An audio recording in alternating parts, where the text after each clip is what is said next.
Hi, everyone. Doug Adams here from the Run DNA podcast. Excited for another short episode where we're going to talk about how you should know your workout goals and fuel appropriately. So, a question I get a lot from my runners is about fueling before their workouts. I'm not a nutritionist or a dietitian, but I do have enough training as a PT to know when to answer these types of questions or refer out to somebody who has a lot more expertise.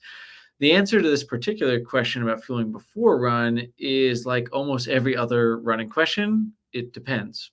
The main concept that we teach at Run DNA is that every run or every workout should have a goal. When a runner puts on their shoes, they should understand not just what the workout is, but why they're doing it, why the workout's happening now, and what the expected benefits of the workout is.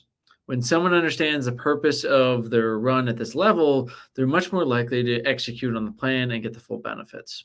So, going back to the fueling question, the answer depends on the goal of the workout. I heard a great quote recently that gives a pretty good response to this fueling question. Do you want to be fast or fasted? It's not quite as simple as this, but for a big picture overview, the reason people ask about fueling before workouts partially has to do with the fuel source our body uses during workouts. When we're doing lower intensity workouts, our body does not need as rapid of a rate of fuel production. Therefore, the body can better utilize fat as a fuel source, which takes longer to produce but has nearly limitless supply. Not calling anyone fat, that's just physiology. When we do more intense workouts, we need fuel delivered quicker. So we rely on other channels to get our fuel from these faster methods of delivering fuel that aren't as efficient and produce less total energy, hence why we cannot sustain higher intensity efforts for longer periods. It was popular for quite some time, probably around the mid 2010s or so, to focus on maximizing fats as a fuel source, and many people started doing fasted runs. The theory behind how this helps is that if you train your body to utilize fuel at a faster pace, you can sustain those paces for longer. Sounds very helpful for marathon training, right? When we were doing VO2 max testing at my Clinic Omega project, this was actually a variable that we looked at closely to see at what point somebody switched from predominantly using fat as a fuel source to using carbohydrates. I did a lot of my own training around this time fasted, where it was very low effort and very slow. And there's definitely performance gains that can be had with this type of efforts, but being fasted for every run may not be ideal. So, if the goal of your workout is to improve things like anaerobic performance, neuromuscular adaptations, improve speed, promote muscular endurance, you may want to fuel before you run. For those that run in the morning, like me, our body is at a deficit first thing in the morning. We borrow some stored calories from our liver overnight to help out with the recovery process. But if you have a speed or tempo workout plan, fueling ahead of time can help to overcome those deficits and make fuel more readily available. Please note that we're only talking about fueling before runs. Fueling during runs is another topic altogether. As a general rule of thumb, I like the saying that you can be fast or fasted. Know what the goal of a workout is and try to fuel appropriately. Now, always seek medical or professional guidance if you have any health concerns or other questions, because there's a lot of other factors that are involved with this, and there is a lot of individuality based on dietary needs or restrictions, allergies that we really want to make sure that you take into consideration. One other quick thing I learned recently before I share my own guidelines for fueling before workouts was something about running in the cold.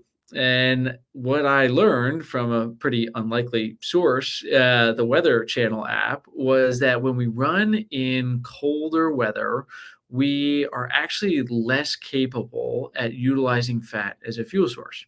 Now, I really like running in semi cold weather, and some people may call this cold or not, but around that 15 to 35 degrees Fahrenheit is a really sweet spot that I really like running in here. But I noticed last winter that my performance started going down as the winter dragged on.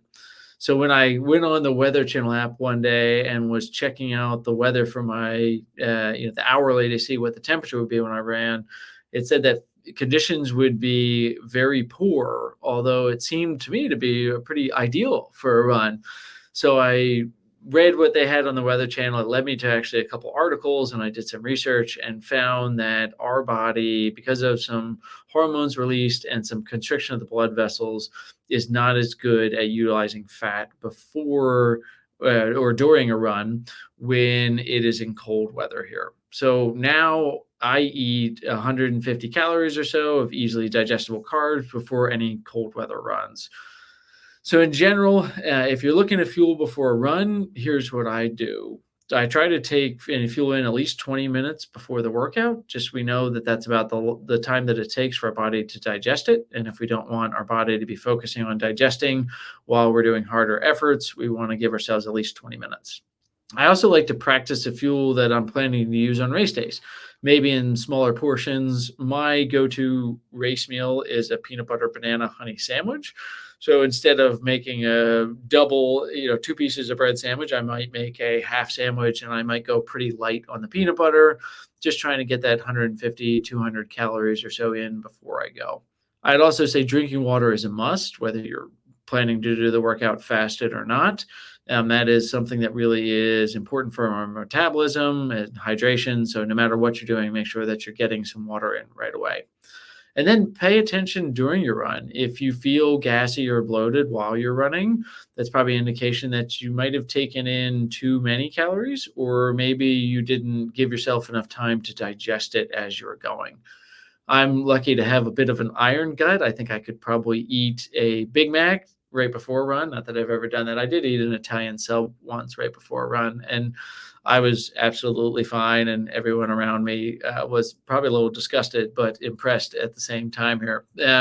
But pay attention to how your body feels. If you're feeling hungry during that run, then make sure that maybe you're taking a little bit more, or you might have to fuel during the run to make sure that you're having enough energy for what you're doing.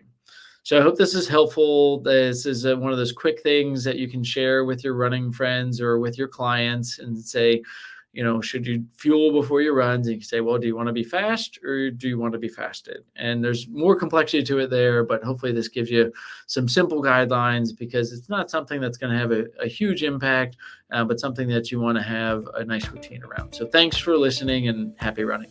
Like what you hear?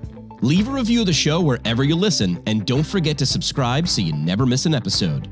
Run DNA helps runners and running specialists through education and technology to identify each runner's unique injury profile to avoid setbacks and maximize results. The Run DNA podcast is produced by Ace Running LLC. The Run DNA podcast is intended for educational purposes only. No clinical decision-making should be based solely on one source. While care is taken to ensure accuracy, factual errors can occur. Always seek the guidance of qualified medical professionals before making healthcare decisions. Find us online at rundna.com.